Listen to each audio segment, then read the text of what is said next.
As crianças podem ir. Amém. Abra sua Bíblia, meu amado irmão, se por favor, no livro de Êxodo, capítulo 34. Livro de Êxodo, capítulo 34. Esse livro tão maravilhoso da palavra de Deus. E esse é um dos textos mais extraordinários do livro de Êxodo. É fantástico. O livro de Êxodo, ele começa em profundo afundamento, escravizado lá no Egito, e ele termina com o povo diante da glória de Deus, diante da glória de Deus. Um livro maravilhoso. E hoje eu gostaria de meditar com você como mantermos fervorosos em espírito no deserto, como nós podemos viver fervorosos diante de Deus no meio das lutas, das dores, dos sofrimentos, como podemos viver tomados pela glória de Deus, mesmo nas dificuldades. Êxodo, capítulo 34, mantenha sua Bíblia aberta nesse livro. Diz assim as Escrituras Sagradas: Então disse o Senhor a Moisés: lavra 2 tábuas de pedra, como as primeiras, que eu escreverei nelas as mesmas palavras que estavam nas primeiras tábuas que quebrastes. E prepara-te para amanhã, para que subas pela manhã ao monte Sinai, e ali te apresentes a mim como no cume do monte. Ninguém suba contigo, ninguém apareça em todo o monte, nem ainda ovelha nem gado se apacente diante dele. Lavrou, pois, Moisés 2 tábuas de pedra, como as primeiras que, levantando-se pela manhã, de madrugada, subiu ao monte Sinai, como o Senhor lhe ordenara, levando nas mãos as 2 tábuas de pedra.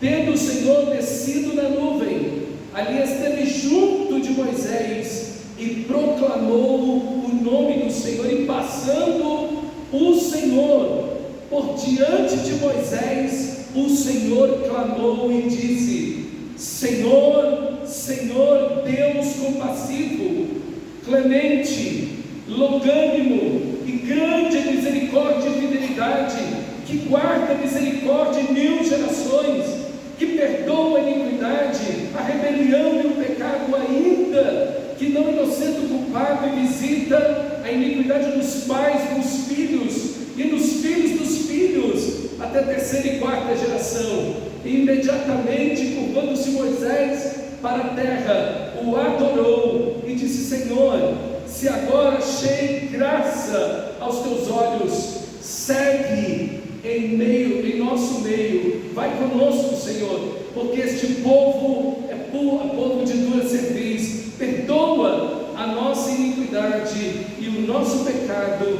e torna-nos por tua herança. Nenhum homem na Bíblia, no Antigo Testamento, viu e experimentou a presença de Deus como Moisés. Ninguém conheceu a Deus mais profundamente no Antigo Testamento do que Moisés. Até porque Moisés, ele passou 40 anos caminhando com Deus. Ele é um príncipe no Egito por 40 anos. Ele entende que Deus não quer mais aquela situação de escravidão, tenta libertar o povo de Israel, não consegue. Então ele foge para o deserto e fica lá mais 40 anos, e quando ele tem 80, Deus o chama para libertar o povo de Israel do Egito. Então dos 80 até os 120 anos, Moisés caminha com Deus. E o texto sagrado do capítulo 33, versículo, capítulo anterior que você está, versículo 11, vai dizer assim: E falava o Senhor a Moisés face a face, como qualquer um fala com o seu amigo. Deus falou com tantos homens de forma maravilhosa, com Noé, com Abraão. Deus falou de forma tão tremenda com Elias, e usou homens de forma maravilhosa no Antigo Testamento. Mas como Moisés, ninguém. E Moisés, o texto de Hebreus vai dizer, no capítulo 11, naquela lista maravilhosa dos Moisés, ele entendeu que Deus traria um Salvador, por isso, um Messias, que libertaria e salvaria seu povo. Por isso, ele abriu mão de ser filho da filha de Faraó, porque ele olhava o sofrimento de Cristo Jesus. Moisés, como príncipe do Egito, como filho da filha de Faraó, ele era de uma família onde havia um Deus, Faraó. Faraó era adorado, era cultuado, ele era uma divindade. Então toda a família de Faraó, seus descendentes diretos, eram tidos como praticamente semideuses. Então Moisés, imagina a honra que ele tinha no Egito, o poder, a fama, o dinheiro, o acesso a prazeres e a tudo que ele poderia ter. Ele não tinha nada que lhe fosse negado, e ele abriu mão de tudo isso por causa de Cristo Jesus, o nosso Senhor. Ele considerou os sofrimentos de Cristo maiores do que todos os tesouros do Egito, diz Hebreus capítulo 11. Que coisa maravilhosa! E como Deus falou com Moisés, como Deus andou com Moisés, como Deus era com Moisés, e como a glória de Deus estava na vida dele de uma forma maravilhosa, num momento tão difícil. O livro de Êxodo começa com o povo de Israel escravizado no Egito.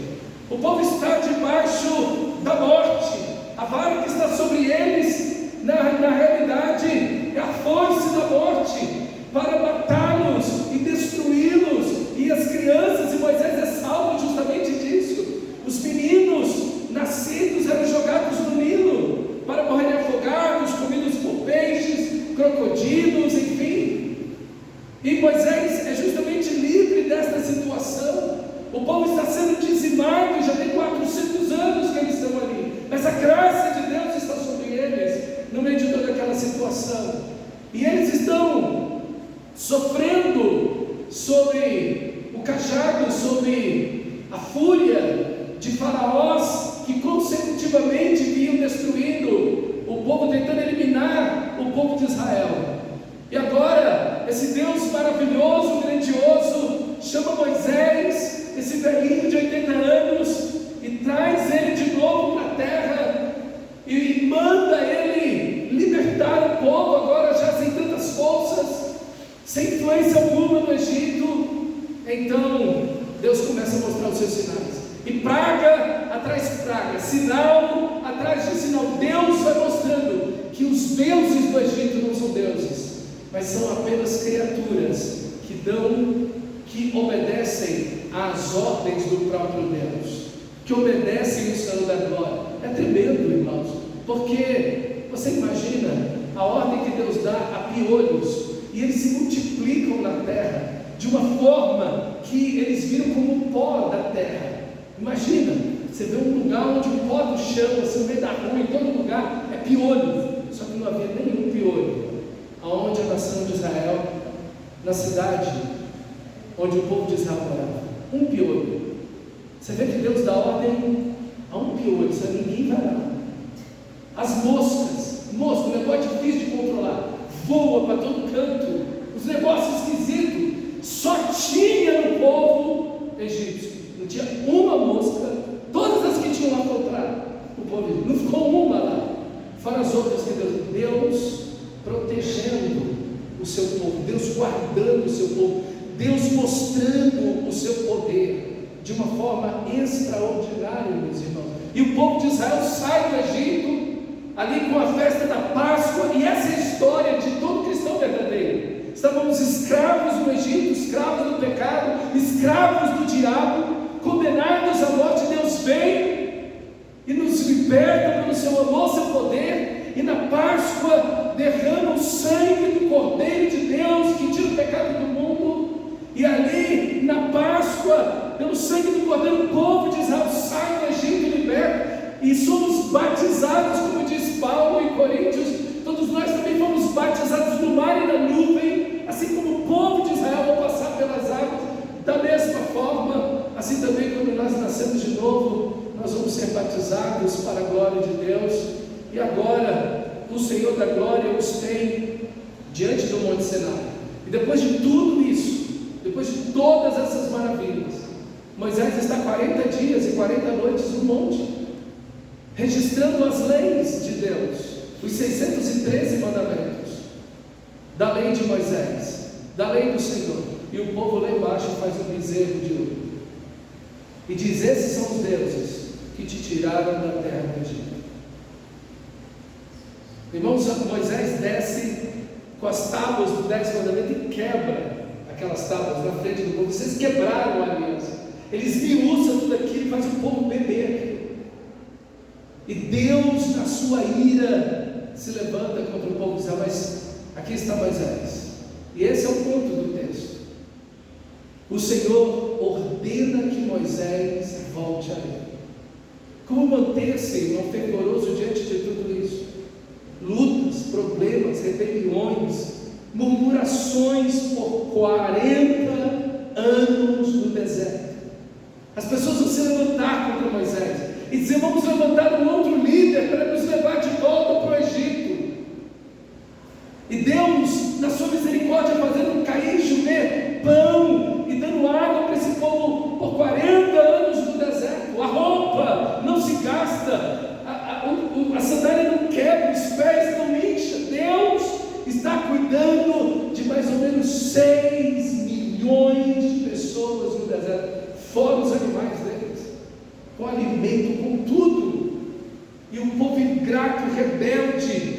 E quantas vezes Moisés não disse: Senhor, esse povo vai me apedrejar, eles querem me matar. Como manter-se fervoroso nessas situações tão difíceis? E às vezes nós estamos assim, temos luta, temos dificuldades, temos oposições, sofremos, passamos lutas diversas. E como Moisés se mantém fervoroso numa situação dessa? Como Moisés mantém essa chama viva no seu coração, irmão? E exatamente o que esse texto nos mostra no capítulo 34. E a primeira coisa que o texto nos mostra, esse texto que nós vamos estar dividido em 4 partes. E a primeira parte é a ordem de Deus para a sua presença. Irmão, Moisés, ele ia encontrar Deus. Você tem essa consciência quando você vai orar? Você tem essa consciência quando você vai ler a Bíblia? Você tem essa consciência quando você adora Deus? Eu estou indo para encontrar Deus, para encontrar o Senhor. Essa consciência maravilhosa de que eu vou encontrar a Deus, que eu não vou simplesmente cantar no vazio, eu não vou simplesmente abrir minha boca e cantar, eu não vou participar meramente de uma reunião, eu não vou simplesmente me trancar no local ou ir para algum canto e ali falar umas palavras ao vento. Não, eu vou encontrar Deus, e Deus vai me encontrar. Deus vai me encontrar. Essa consciência da presença de Deus, esse Deus maravilhoso que nos encontra na nossa tristeza, na nossa dor, na nossa tragédia, na nossa desilusão, no nosso sofrimento, nas nossas alegrias, na nossa pobreza, no deserto, nas nossas faltas. Deus que nos encontra em todo momento. E eu quero dizer para você, meu amado irmão, que é exatamente o oposto que muitos cristãos fazem. Eles deixam de buscar a Deus nas lutas, eles deixam de orar, eles deixam de buscar o Senhor, de adorar o seu nome, de vir ao culto, de ler as Escrituras. E exatamente a ordem de Deus o contrário. Vem, Moisés, vem até mim, exatamente o que temos que fazer. Você não vai manter uma chama acesa no seu coração, você não será fervoroso de espírito fugindo de Deus, e nem vai ganhar luta alguma fugindo de Deus. Você nunca vai ganhar nada fugindo de Deus. Tudo que você vai ganhar é derrota. E quando você foge de Deus, eu quero dizer para você que você se aproxima do pecado. Sempre assim, sempre assim. E quem se aproxima do pecado se aproxima do diabo, porque ele pecou desde o princípio, e para isso se manifestou o Filho de Deus, para destruir as obras do diabo. Tem luta, meu irmão, tem dificuldade, está sofrendo, não importa o que seja, Deus está te chamando, Deus está te ordenando, Deus está te convidando. Vem para a minha presença. Vem para a minha presença. Pastor, eu estou aqui que eu não consigo nem cantar. Chora aí. Glória a Deus. Vem para chorar, mas vem. Vem. Às vezes, pastor, estou lá no meu devoção, eu não consigo fazer nada, não sei derramar lágrimas. Glória a Deus. Cada lágrima, uma oração, uma palavra diante do seu Senhor. As nossas lágrimas são muito mais profundas do que as nossas palavras, muitas vezes. Então, às vezes, não temos que dizer, só temos que chorar. Então, chore diante do Senhor. Mas Deus te quer fervoroso de espírito, sem vergonha. O segundo ponto do nosso texto é que devemos levar tábuas vazias. Você não quebrou as primeiras tábuas, Moisés, porque você irou lá, né? Viu o povo adorando o bezerro lá que Arão fez lá de ouro, coisa ridícula, adorando estátuas, imagens, achando que alguma coisa ali tem poder ou vida. Tem nada. A Bíblia diz que aos demônios é que essas pessoas adoram. Paulo vai dizer em Coríntios. E o próprio Moisés disse isso 2 vezes, que é aos demônios que ele sacrifica. E ali então Deus fala: agora você vai preparar 2 tábuas e vai trazer para mim. Eu fico pensando, eu não sei se você já carregou uma pia de mármore junto com alguém, uma pedra pesada. Eu fico pensando como um velhinho de 80 anos vai subir no monte, só para você subir no Monte Sinai hoje, trilhadinho, ele está trilhado, tem cordinha para você subir, 12 horas. 12 horas. Naquela época não tinha nem trilha nem cordinha. Como é que um velhinho de 80 anos de idade pega 2 pedras ainda que não fossem tão grossas, mas com certeza pelo menos uns 4, 5 centímetros elas tinham que ter, se nós queremos. Não deveriam ser muito grandes, mas deveriam ser. Agora você carrega um negócio de subir mais de 12 horas, com 80 anos de idade, depois de ter passado 40 dias e 40 noites sem comer e beber, na presença de Deus. E no dia seguinte Deus assobe. Deus dá força para a gente. Quando você acha que não vai dar conta, quando você acha que não vai poder, quando você acha que não vai aguentar, Deus vai te dar força. Deus dá força para a gente. Fortifica-te no Senhor. No Senhor. Busque força em Deus. Busque força em Deus. E ali ele foi. E é isso que você tem que trazer diante de Deus. Tábuas vazias. Corações nos quais Deus pode gravar a sua palavra. Corações que podem absorver a palavra de Deus. Por isso que a Bíblia vai falar tanto do coração. Como a Bíblia vai falar: guardarei no meu coração as tuas palavras, para não pecar contra ti, Senhor. É no coração que nós devemos gravar a palavra de Deus, memorizar a palavra, aprender a palavra, viver a palavra, meditar no livro da lei de noite, nos devotar, nos inclinar à palavra de Deus. Dizer: Senhor, pode passar, pode apagar a tábua do meu coração.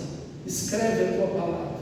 Escreve, Senhor, a tua palavra no meu coração. Que eu possa viver a tua palavra. Que eu possa amar a tua palavra. Que eu possa entender a tua palavra. Senhor, abre os meus olhos para entender a tua palavra. Que meu coração esteja cheio da tua palavra, Senhor. Irmãos, nós precisamos tanto da palavra de Deus. No mundo que nós estamos vivendo, com tantas vozes acontecendo ao mesmo tempo, tanto relativismo no nosso mundo, nós precisamos mais do que nunca estar firmados na palavra de Deus. As pessoas, a igreja evangélica brasileira está perdendo já há muito tempo a palavra de Deus. A palavra de Deus. A palavra de Deus está sendo negligenciada. E começa pelo púlpito, pelos pastores. E o povo segue na mesma situação. Nós precisamos da palavra de Deus, irmão. A única certeza que você tem de estar na verdade é a palavra inspirada de Deus. Essa palavra que é verdadeira, essa palavra que não pode falhar nem mentir, a palavra de Deus. A única maneira que eu e você sabemos que podemos estar na verdade é na palavra de Deus. E o próprio texto maravilhoso, meus irmãos, o próprio texto maravilhoso que nós lemos, veja, não é Moisés que fala de Deus. Senhor Deus misericordioso, clemente, bondoso. Não, Deus passa na frente de Moisés e Deus diz quem Ele é. Deus diz quem Ele é. Não é Moisés que diz que Deus é daquele jeito, não. Deus é quem diz quem Ele é. E Ele diz os seus nomes para Moisés. Irmão, a Bíblia não é o homem conhecendo a Deus. A Bíblia é Deus se dando a conhecer aos homens. Quando você lê a Bíblia, é Deus se revelando a você. Deus está falando com você. Deus está mostrando quem Ele é para você. Quem Ele é para você. Quem Ele é para mim e para você. Então você só pode conhecer a Deus através das Escrituras Sagradas. Você não vai conhecer a Deus somente pela natureza, que já revela um Deus poderoso, soberano, gracioso, amoroso, maravilhoso, organizado, cheio de criatividade, belo. Mas você só vai conhecer a Deus, para além disso, se você ler as Escrituras Sagradas. Então, o terceiro passo aqui, a terceira parte do nosso texto, Deus se revela quando obedecemos sua ordem de encontrar. Quando Moisés subiu ao monte, Deus se mostrou para ele. E esse texto aí, do versículo 6, quando Deus passa na frente de Moisés e proclama quem Ele é para Moisés, esse texto é tão importante que ele é repetido mais 6 vezes no Antigo Testamento. Ele é repetido em Neemias 9,17, no Salmo 86,15, depois no Salmo 103,8, depois no Salmo 145,8, em Joel 2,13 e Jonas 4,2. 6 vezes é repetido esse texto no Antigo Testamento, de tão poderoso, emblemático que ele é. Agora, havia milhares de deuses naquela época. Os egípcios tinham deuses incontáveis. Os cananeus, para onde o povo de Israel iria, tinham deuses incontáveis. Eles tinham Deus para o sol, para a lua, para a chuva, para o vento. Eles tinham Deus para a colheita. Eles tinham Deus da morte e da vida. Eles tinham Deus, eles eram animistas. Eles tinham Deus para tudo. Como os hindus, que têm 30 milhões de deuses, onde o rato é Deus, tudo é Deus, vaca é Deus, tudo é uma espécie de divindade. Como você vai conhecer a Deus? O que difere Deus? Por isso que Deus é real. Por isso que Deus diz quem Ele é. Não é Moisés tentando descrever a Deus, não. Deus diz quem Ele é para Moisés. Deus diz para ele. Como distinguir a Deus no meio de tudo isso? E é exatamente o que Deus faz. Deus proclama os seus nomes. E o nome é a característica, é o caráter, é a ação de Deus. É quem Deus é. Então é uma lista de nomes maravilhosos de Deus. E eu quero dizer para você que quando você busca Deus, você vai conhecer a Deus. Você vai conhecer a Deus. E vai conhecer o Deus maravilhoso. Baal, que era um Deus cananeu, daquela região para onde o povo de Israel, na terra prometida, era muito adorado. Por séculos, milênios foi adorado lá. E ele falava para os pais pegarem seus filhos e colocarem como sacrifício para ele. Então Baal era uma estátua de bronze e oca, metiam lenha dentro, aquilo superaquecia, ficava laranjado, com trombetas, colocava a criança viva nas mãos dele para fritar, e tocava essas trombetas. Os deuses eram extremamente cruéis, e a idolatria é uma grande destruição. Mas olha quem é Deus nesse texto. Ele começa dizendo Yahweh, Senhor, vai trazer subir, que quer dizer o eterno. É o verbo hebraico aqui, ser ou estar. É um Deus que é antes de todas as coisas. Ele será depois de tudo.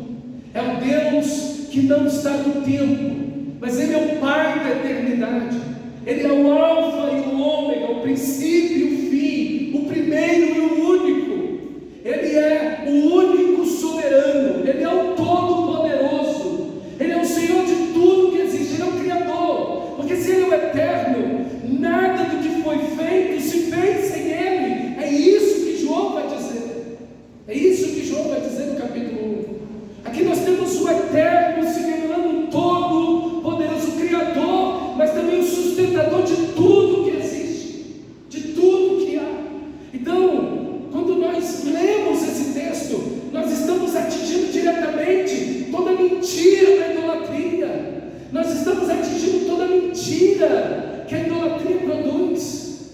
Que existem deuses, que existe a mãe natureza, como alguns, até crentes acreditam. Não, a mãe natureza maravilhosa. Não existe mãe natureza. Existe o Deus Todo-Poderoso, o Eterno, o Criador, o sustentador de tudo. Que mãe natureza é essa que tu está inventando? Da onde você tirou isso? Isso é um neopaganismo, irmão. Ele está chegando, se abraça, não está nem sabe. Muitas vezes ele está dizendo, não, é Deus.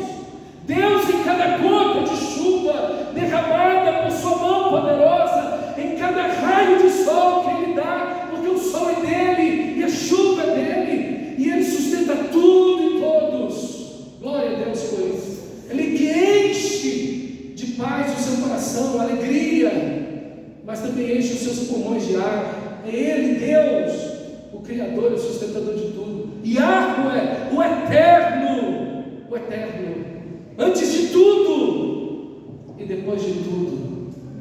Ele, e somente Ele, não depende de você nem de mim. Autossuficiente, não precisa de nada nem de ninguém. Se eu precisasse de alguma coisa, Deus está dizendo, se eu precisasse de alguma coisa, se eu estivesse com fome e precisasse de comer, eu não pediria a você, porque tudo é meu. Eu sou o Senhor, eu sou o eterno, eu não preciso de ninguém, de nada, eu sou o Deus Todo-Poderoso. Sabe o que a gente gosta? De um Deus humanizado. O pobrezinho nasceu em Belém. A gente gosta dessas coisas. Olha, Deus precisa de você. A gente gosta de ouvir essas coisas. Puxa, Deus precisa de mim. Oh, glória. Não, é você que precisa dele. É você. Não, olha, gente, Deus estava lá, triste nele mesmo, sozinho, meio vazio, no ADP. Então Ele decidiu criar o universo e o homem para ficar feliz. Não, você faz isso, mas Deus não. Deus não. Deus é o eterno. Ele é o todo-poderoso. Somos nós que precisamos dele, não Ele que precisa de nós. Mas nós queremos um Deus humanizado. Nós queremos um Deus que nós podemos mover, que nós podemos domesticar. O que existe sempre não uma faísca, mas existe um incêndio no nosso coração pela idolatria. O nosso coração, como Martim Lutero diz, o meu coração é uma fábrica de ídolos. Tudo que eu tenho, eu faço um ídolo daquilo. E às vezes a gente quer fazer de Deus um ídolo, porque o ídolo eu mando nele. O pessoal antigo aí, lá do interior, virava o santinho para a parede. Eu orei, se não respondeu, castigo. Botava de cabeça para baixo, jogava um pano em cima. A gente quer meio que domesticar Deus. Não quer. Ele é o eterno. Ele é o todo-poderoso. Nada menos. Menos que isso é idolatria. Deus não é um ídolo. Ele é o eterno. Só pode ter um eterno. só pode ter um soberano, só pode ter um todo-poderoso, só pode ter um Senhor. Não podem ter dois, só um. E é o Senhor. E ele vai dizer Yahweh, e depois ele repete de novo Yahweh Elohim Hashem, que quer dizer o Deus, o eterno, o Deus que ama profundamente. Aí você olha, os deuses pedem sacrifícios humanos, mata crianças, faz isso aqui, e Deus está dizendo: eu sou o Deus eterno, que amo profundamente. Você nunca ia conhecer Deus se esse texto não tivesse dito. Que texto maravilhoso, irmão. Que surpreendente para mim e para você. Você e eu que estamos no deserto. Você e eu que estamos na luta, no problema, na dificuldade, na vida, que sempre traz alguma dificuldade para mim e para você. Moisés no deserto, ele está dizendo: eu sou o Deus que te ama eternamente e intensamente. Que coisa maravilhosa. Essa palavra Hashem aqui é amar com afeições profundas, é um amor intenso, fervoroso, é aquele amor que queima na alma, no coração. Que Deus maravilhoso você tem, um Deus de amor. Deus é amor. Linda a expressão de João, exatamente isso.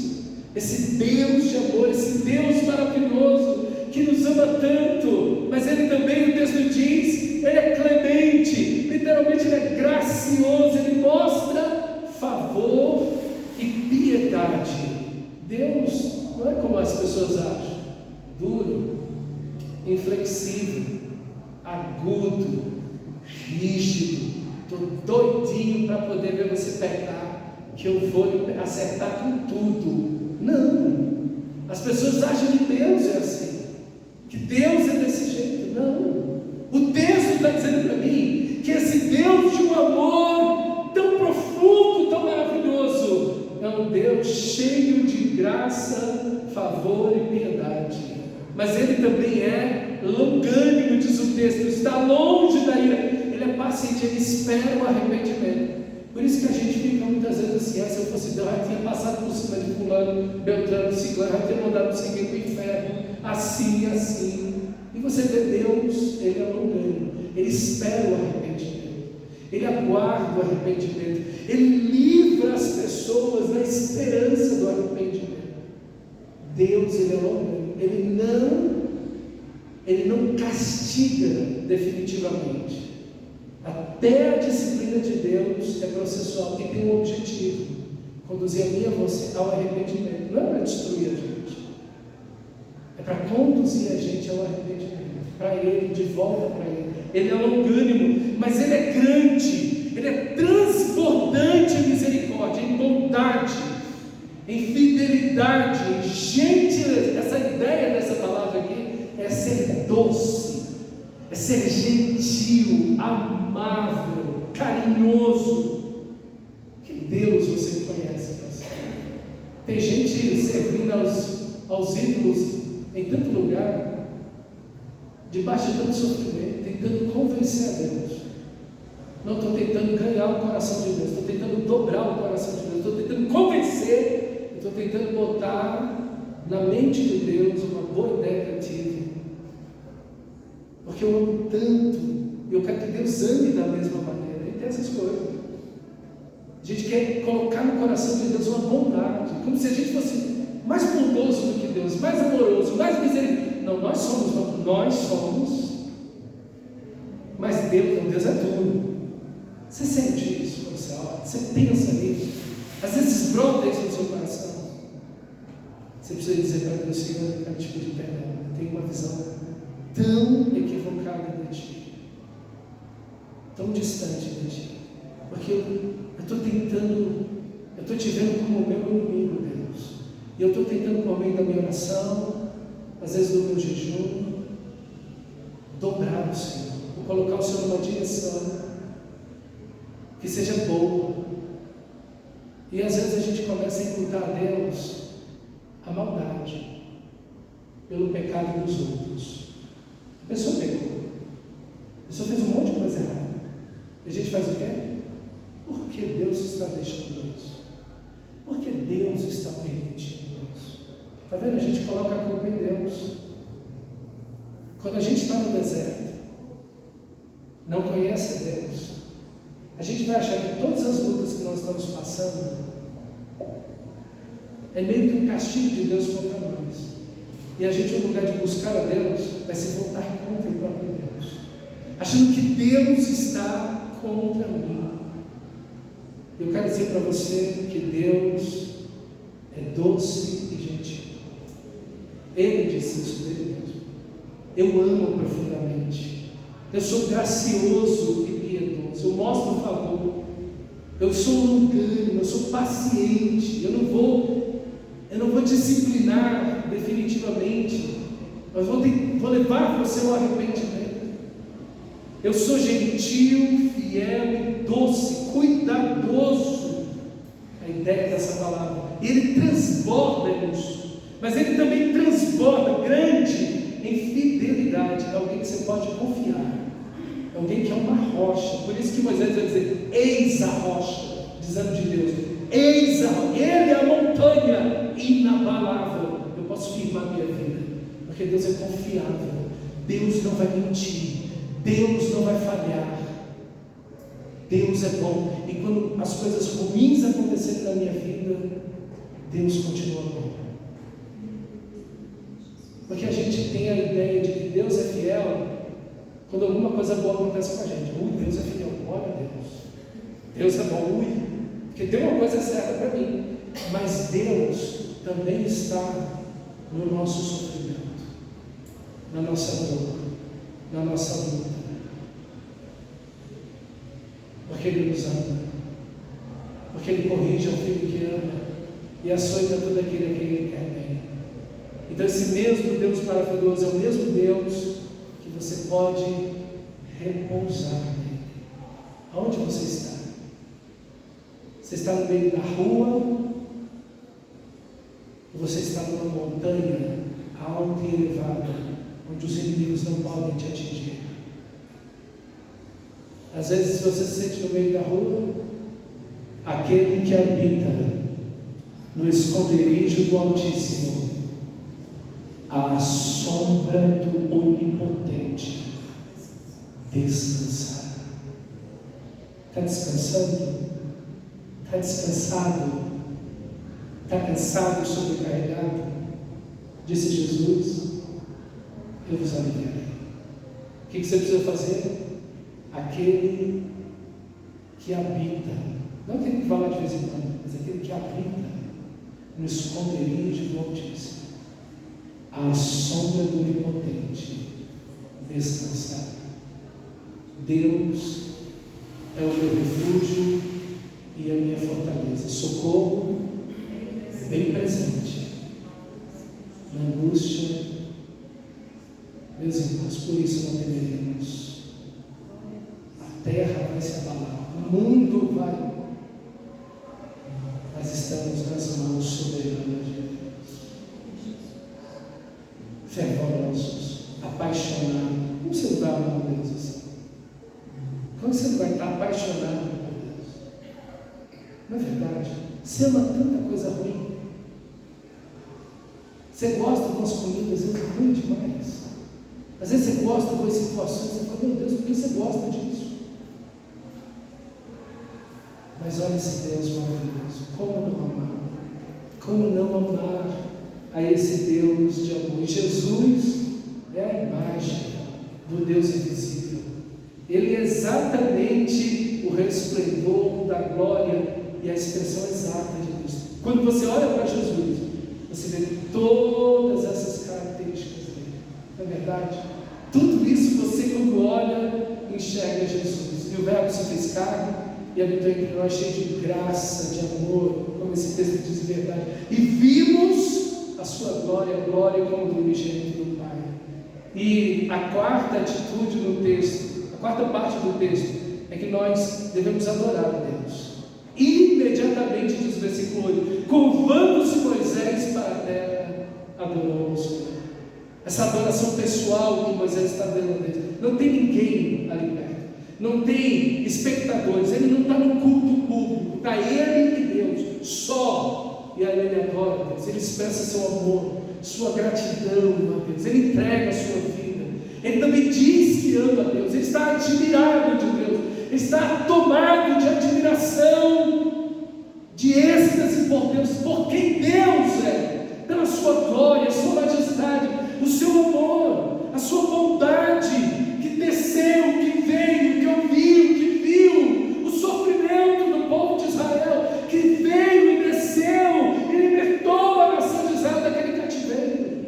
Como Deus é amoroso! Então ele se solta nessa adoração diante de Deus, ele expressa esse amor, meus irmãos.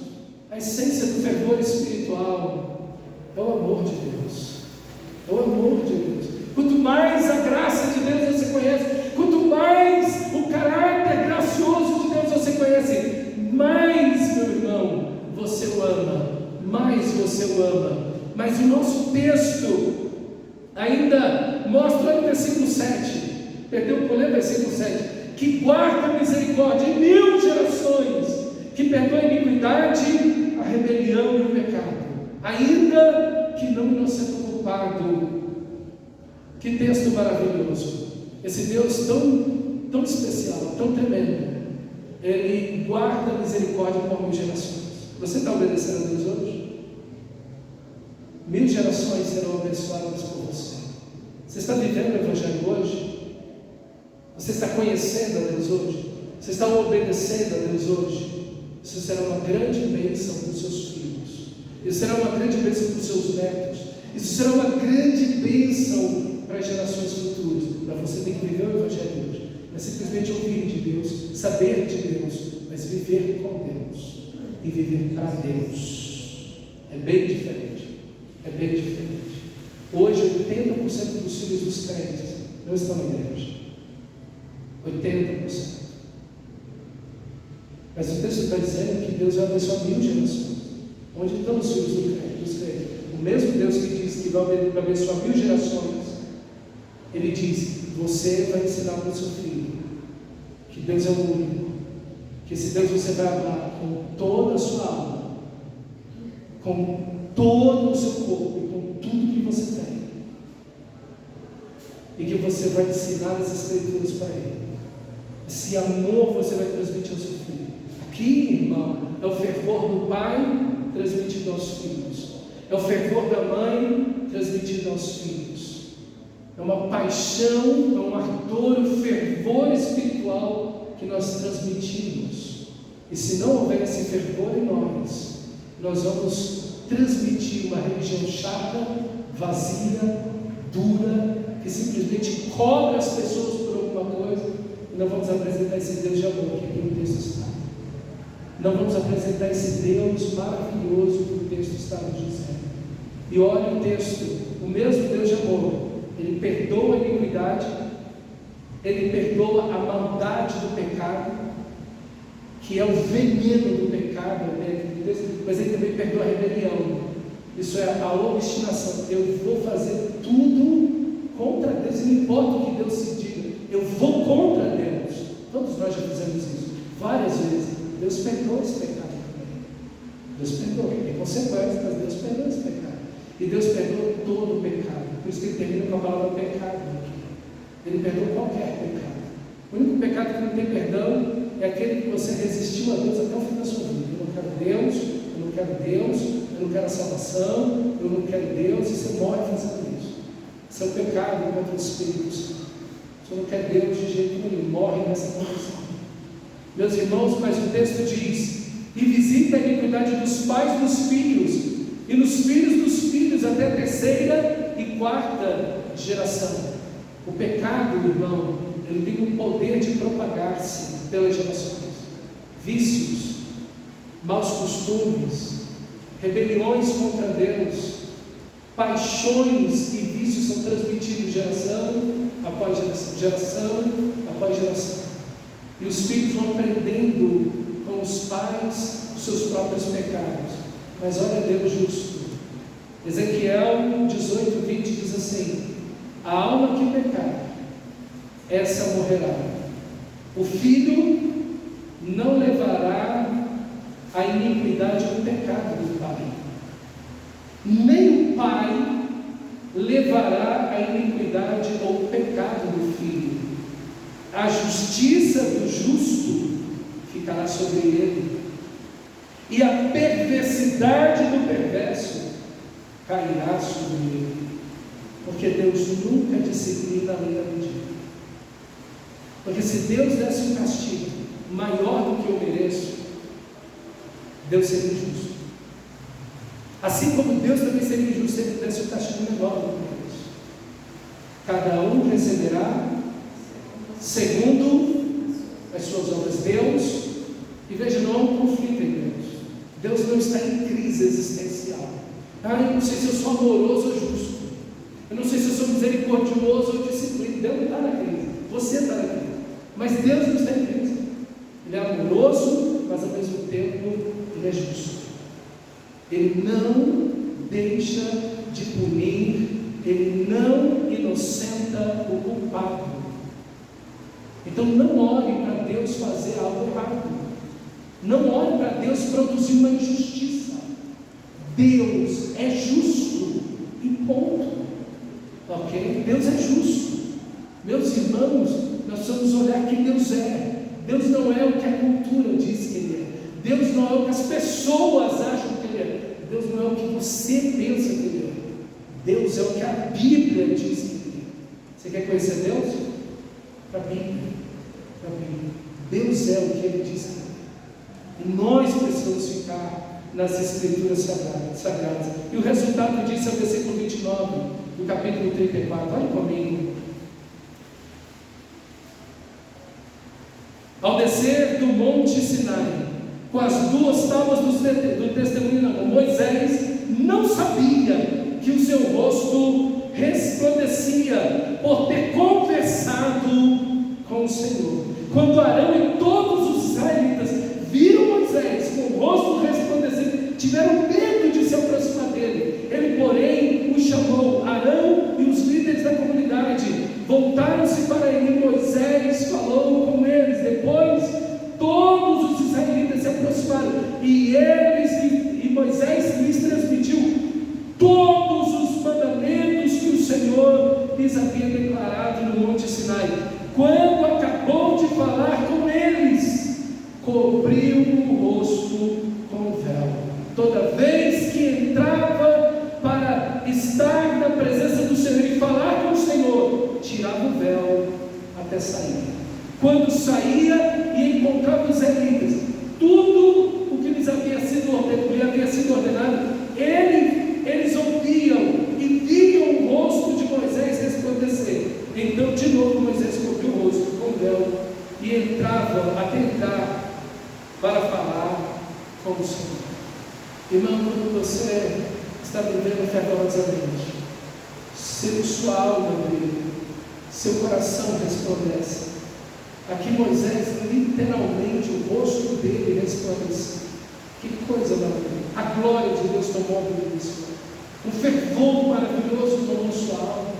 Meu irmão, todo mundo via o fervor por Deus, a paixão que ele tinha por Deus, o desejo por mais de Deus. Como ele ora no capítulo 33, Senhor, me mostra mais da tua glória, me mostra a glória do Senhor. E Deus tem que dizer para ele: Moisés, homem algum me viu e viveu. Não tem como. Eu vou mostrar a ti toda a minha bondade. E aí está a glória do Senhor. Esse texto que nós lemos, de Deus mostrando a sua bondade para Moisés. Meu irmão, o seu coração está brilhando, o seu rosto brilha por Deus, sua vida, seu caráter, seu testemunho brilha diante dos homens. Assim brilhe a vossa luz, disse Jesus, diante dos homens, para que vejam as vossas boas obras e glorifiquem ao vosso Pai Celestial. Moisés, ele era o referencial da glória de Deus no meio do povo. A nuvem brilhava de noite, o rosto de Moisés brilhava de dia. Todo mundo que olhava para Moisés e disse: esse homem anda com Deus, esse homem esteve na presença de Deus. o nosso caráter, a nossa vida, as nossas palavras, as nossas atitudes, tudo em nós precisa dizer: esse homem andou com Deus. Paulo toma esse texto em 2 Coríntios capítulo 3, e ele vai usar esse texto do rosto de Moisés brilhando, para dizer que agora você, cristão que tem Cristo, que passou pelo sangue de Jesus, e tem o Espírito de Cristo, ele vai dizer: a glória do rosto de Moisés estava acabando. Ele estava acabando porque ali não havia uma salvação. O Messias, Cristo, ainda não tinha vindo. Mas aí naquele momento tanta glória resplandeceu. Quanto maior glória não temos nós. E não devemos ter nós que já temos a Cristo, que já temos o Messias, mas que temos o Espírito do Messias. E ele então conclui dizendo o seguinte: no entanto, 2 Coríntios capítulo 3, versículo 17: ora, o Senhor é o Espírito, e onde está o Espírito do Senhor, há liberdade. Liberdade do pecado, liberdade do diabo, liberdade da escravidão, das trevas, liberdade da natureza pecaminosa, livres para Deus, para a glória de Deus, para amar a Deus, servir a Deus, livres completamente, livres do poder do pecado, livres da condenação eterna, livres da condenação que o pecado produz, livres em Cristo Jesus.